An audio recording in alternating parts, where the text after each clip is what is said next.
ఇంకోటి గ్రామ వార్డు సచివాలయ ఉద్యోగుల ఉద్యమ బాట ప్రభుత్వం ఏకపక్ష రేషనలైజేషన్ ప్రక్రియకు వ్యతిరేకంగా ఏకమైన 20 ఉద్యోగ సంఘాలు కార్యాచరణపై చర్చించేందుకు ఉమ్మడి సమావేశం. ఉద్యోగుల అభిప్రాయాలు సేకరించకుండా ఉత్తర్వులు ఇవ్వడం సరికాదంటూ ఆగ్రహం. వెంటనే ఉత్తర్వులను రద్దు చేయాలని డిమాండ్ చేశారు. ప్రభుత్వం మారినప్పుడల్లా జాబ్ చార్ట్ మార్చేస్తారా? ఉద్యోగ సంఘాలతో చర్చించిన తర్వాతనే ఈ రేషనలైజేషన్ చేయాలి అని చెప్పి, ఆ ఉత్తర్వులను రద్దు చేయాలని చెప్పి ఒక 20 ప్రభుత్వ ఉద్యోగ సంఘాలు ఏకమైనయట. ఒక ఐక్య కార్యాచరణ జాక్ లెక్క ఏర్పాటు. అంటే గ్రామ వార్డు సచివాలయాలకు సంబంధించి 1,34,000 మంది ఉద్యోగుల్ని 2019 నుంచి 2024 మధ్యలో జగన్మోహన్ రెడ్డి గారు ముఖ్యమంత్రిగా ఉన్నప్పుడు ఆయన ఈ వ్యవస్థను క్రియేట్ చేసిండు, గ్రామ వార్డు సచివాలయాలు.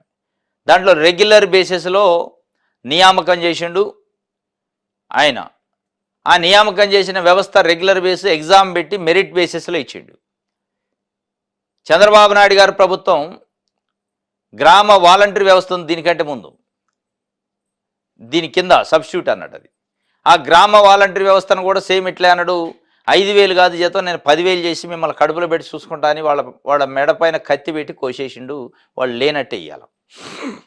వీళ్ళను కూడా ఒక అటెంప్ట్ చేసి తీసేయొచ్చా అనే ఒక చర్చ పెట్టారు అనేది మనకున్న ఇన్ఫర్మేషన్. ఆ చర్చ పెడితే లేదు సార్, ఇది లీగల్ ఇష్యూ అయింది, గ్రామ వాలంటీర్లు వేరు ఇది వేరు, వీళ్ళు రెగ్యులర్ బేసిస్లో రెగ్యులర్ ఎంప్లాయీస్ కాబట్టి కోర్టుకు పోతే మనకి ప్రభుత్వానికి డ్యామేజ్ అవుతాం కాబట్టి వాళ్ళని తొలగించడానికి లేదు అని చెప్పారట ఆఫీసర్లు. చెప్పిన తర్వాత ఏం చేయాలి? జగన్మోహన్ రెడ్డి పెట్టిన వ్యవస్థని ఏదో ఒక రకంగా లిమిటేషన్ చేయాలి దాన్ని అని చెప్పారట. చెప్తే రేషనలైజేషన్ చేయొచ్చు. ఇప్పుడు 11 మంది దాకా ఒక్కొక్క గ్రామ సచివాలయంలో ఎంప్లాయీస్ ఉన్నారు. రకరకాల ఒక్కొక్క డిపార్ట్మెంట్కి ఒక్కొక్కళ్ళు ఉన్నారు. ప్రజలకి నిత్యం వాళ్ళు అందుబాటులో ఉండి సేవ చేస్తారు. వాళ్ళని తగ్గించవచ్చు రేషనలైజేషన్ చేసి అని చెప్పారట. ఇక రేషనలైజేషన్ చేస్తాడు. 2,500 జనాభా వరకు ఒక 6 ఉంటారట ఎంప్లాయీస్. తర్వాత 2,500 నుంచి 3,500 మధ్యలో 7 మంది, తర్వాత 3,500 పైన ఉంటే 9 నుంచి 11 మంది వరకు ఎంప్లాయీస్ని కుదించే ఏర్పాటు చేస్తారట. వాళ్ళు అంటున్నది ఏంటంటే గ్రామ వార్డు సచివాలయ ఉద్యోగుల సంఘం, ప్రభుత్వ ఉద్యోగుల సంఘం, ప్రభుత్వ ఉద్యోగుల ఫెడరేషన్ చెబుతున్నది ఏంటంటే, ఇప్పుడు మీరు రేషనలైజేషన్ చేసేది మా గురించి, గ్రామ వార్డు సచివాలయ ఉద్యోగుల గురించి మమ్మల్ని కుదించే కార్యక్రమం. కనీసం మాతో మాట మాత్రమైనా చర్చించాలి కదా, మా ఒపీనియన్ తీసుకోవాలి కదా, అసలు ఎందుకు చేయాల్సి వస్తుంది అనేది ప్రభుత్వం మాకు చెప్పాలి కదా.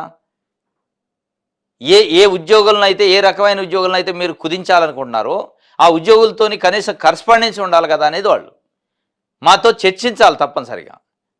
చర్చించిన తర్వాతనే ఎందుకు చేయాల్సి వస్తుందో కూడా చెప్పి దాని ముందుకు పోతే బాగుండదు. మీరు వన్ వేగా ఉత్తర్వులు ఇచ్చి ఏకపక్షంగా ఇలా మా మెడ మీద కత్తి పెడితే కుదరదని వాళ్ళు ఒక ఉద్యమ బాట పడుతున్నారు.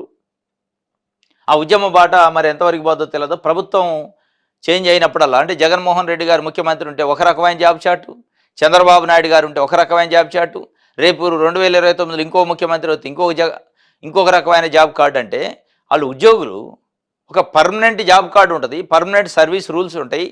అది లేకుండా ముఖ్యమంత్రి మారినప్పుడల్లా ఉద్యోగుల్ని బంతాట ఆడతారంటే వాళ్ళు ప్రజలకు సేవ ఎట్లా చేస్తారు, ప్రజలకు మేలేట జరిగింది అనే విషయం పైన వాళ్ళు ఉద్యమ బాట పడుతున్నారు. గ్రామ సచివాలయ వార్డు సచివాలయ ఉద్యోగులు ఏకపక్ష రేషనలైజేషన్ ప్రక్రియకు వ్యతిరేకంగా ఉత్తర్వులు అయితే రద్దు చేయాలని వాళ్ళు అడుగుతున్న పరిస్థితి.